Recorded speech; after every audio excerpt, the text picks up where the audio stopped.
In 1969, the director of the FBI called the Black Panther Party, born 3 years earlier in Oakland, the greatest threat to the internal security of the country.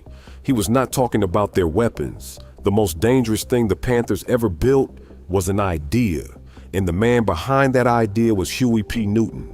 He used it to make a claim so extreme that most people thought he had lost his mind. Newton said that nations no longer existed, not that they were weakening, not that they were under threat. He said they were already dead, and they were never coming back.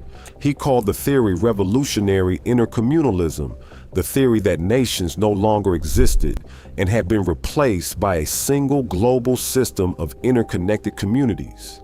And it is the most ambitious thing he ever produced. It is also the part of his legacy that got buried the deepest. You hear about the beret, the shotgun, the wicker chair throne. You hear about the survival programs, the free breakfast for children, the health clinics, the community schools. You almost never hear that a self-taught revolutionary out of Oakland sat down and tried to redraw the entire map of global power. And you almost never hear how far ahead of his time he was. The scholars who later built careers on the same insight didn't catch up for decades. This is the theory almost no one teaches.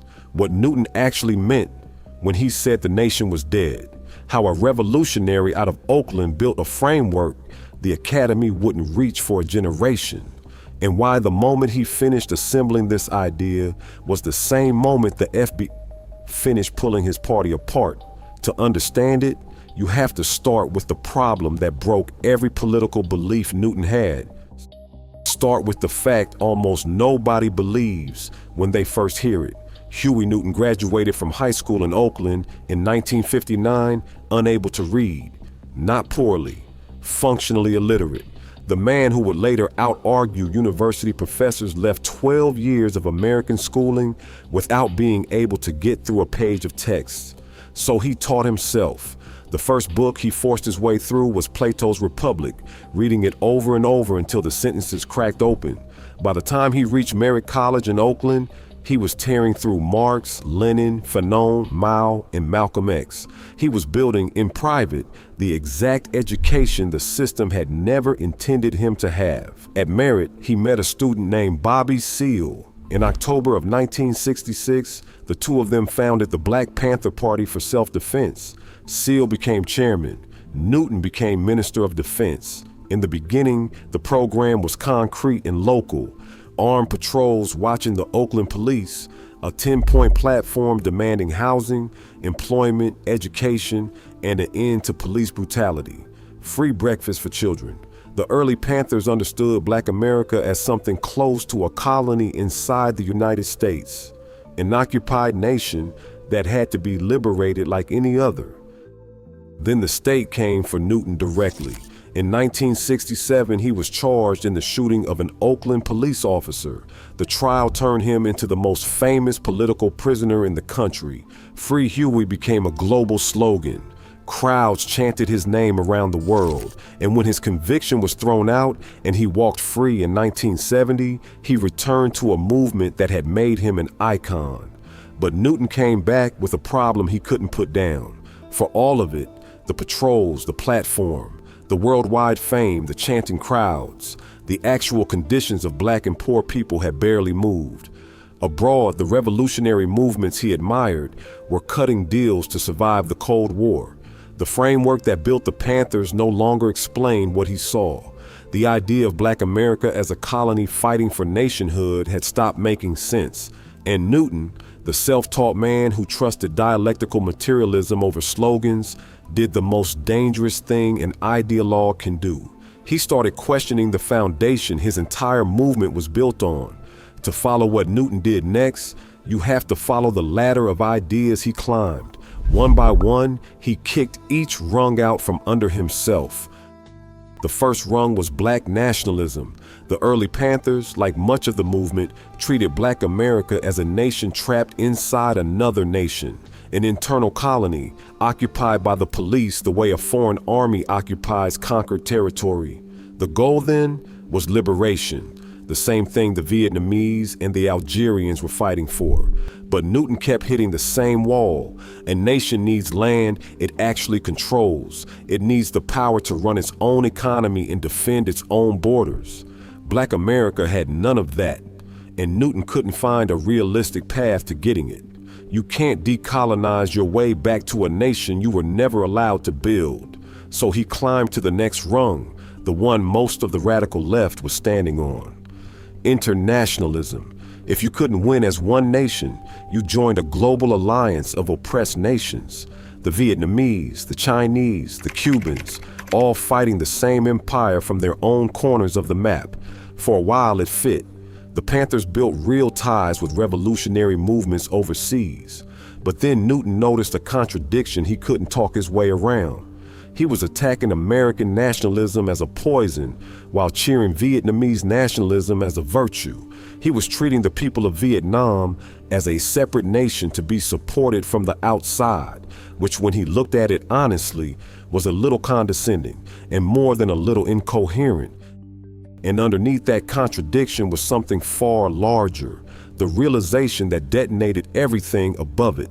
Newton looked at the world in 1970 and concluded there were no more nations at all, not because they were weak, because the United States had grown into an empire so complete that it set the terms of life in every community on the planet.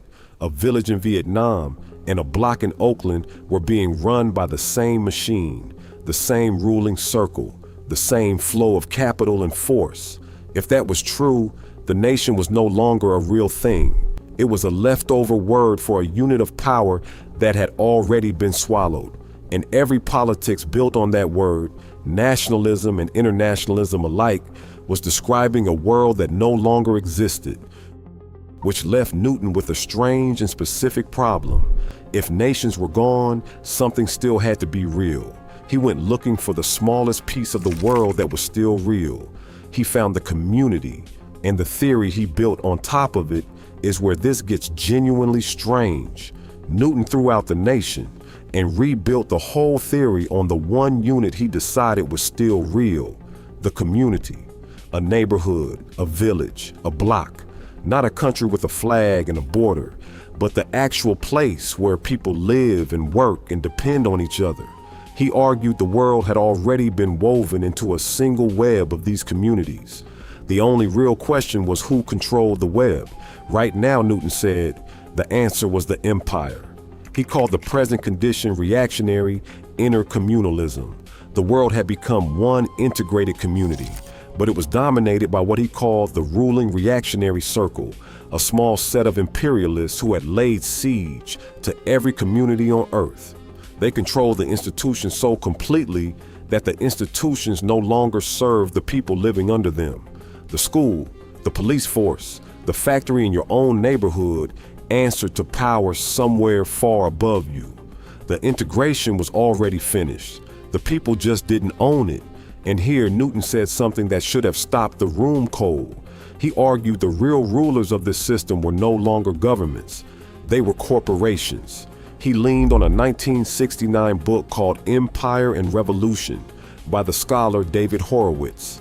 It described how a shrinking number of giant enterprises had learned to use the military power of a few imperial states. They used it to run the economic life of everyone else. Ownership and control had split apart. The corporations were developing sovereignty first through nation states and then over them. His comrade Elaine Brown noted something striking. By the 1970s, corporations were already arguing something bold.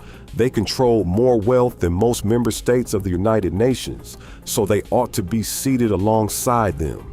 Sit with that for a second.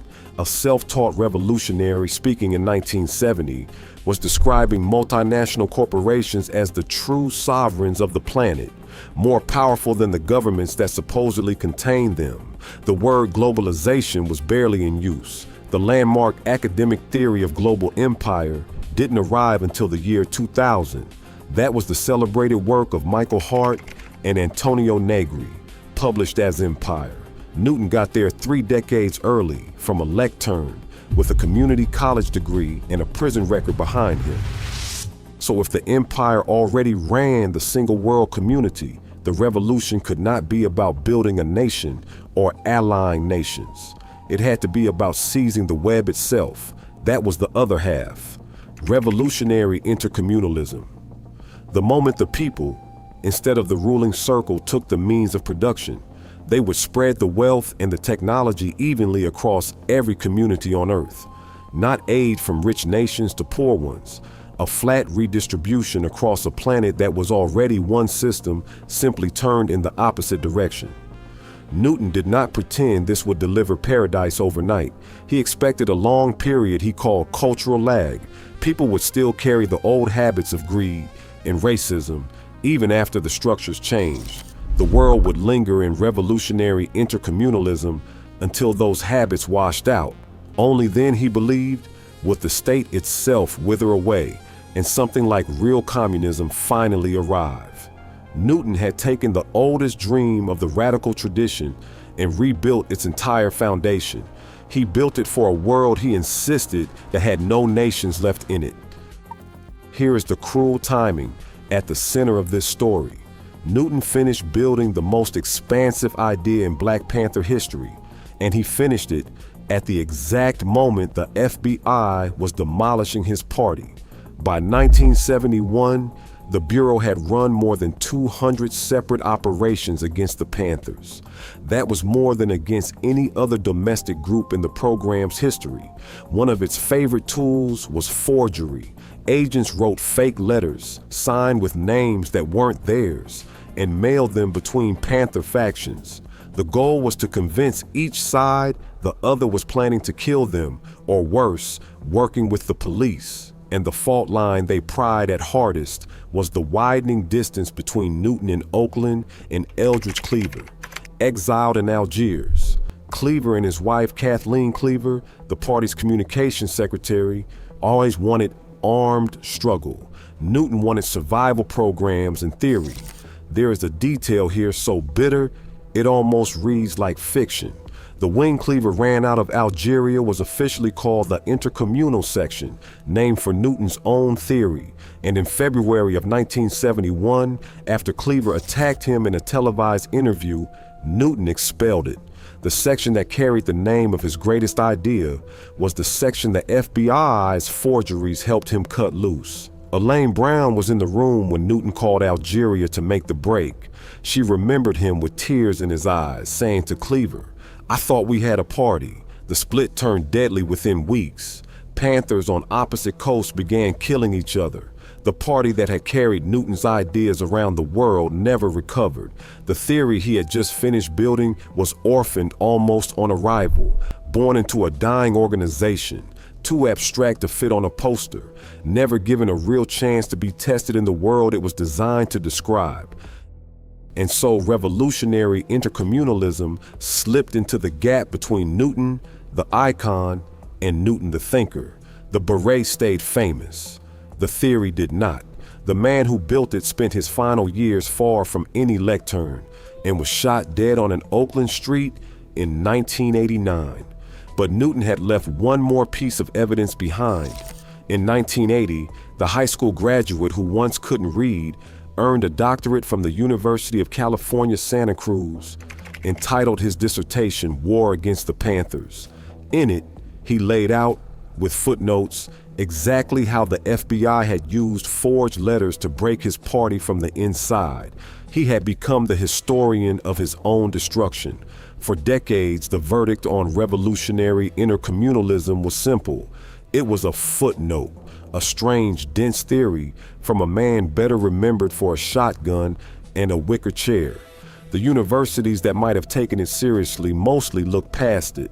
As one scholar who later championed him put it, Newton remained relatively unacknowledged as an intellectual. Then the world started to look like the thing he had described. Capital flowed across borders as if the borders weren't there. A handful of corporations grew larger than national economies. Decisions that shaped life in one community got made in boardrooms and capitals on the other side of the planet.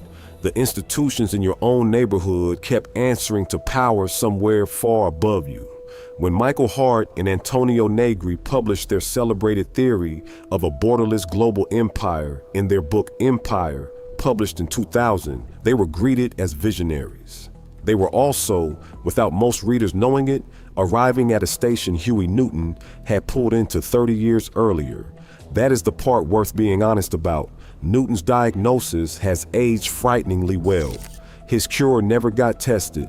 The revolution where the world's community seized the system and turned it to their own ends did not happen. And the theory can't tell us for certain that it ever could. What Newton got right was the map, not the destination. He saw the shape of global power with uncanny clarity. Then the FBI, the drugs, and the bullets took him before he could do anything more with it. Which brings us back to where we started. A man the government called the most dangerous in America stood up in 1970 and said the nation was already dead. People thought he had lost his mind. He had not. He was simply early, reading from a book most of the world hadn't yet learned to open. The most dangerous thing Huey Newton ever built was never the gun. It was the idea that he could see the whole board, and that one day, the people standing on it might decide to flip it over. If you want the rest of the story the textbooks left out, this channel is where we keep digging it up. Stay with it. There is always another file to open.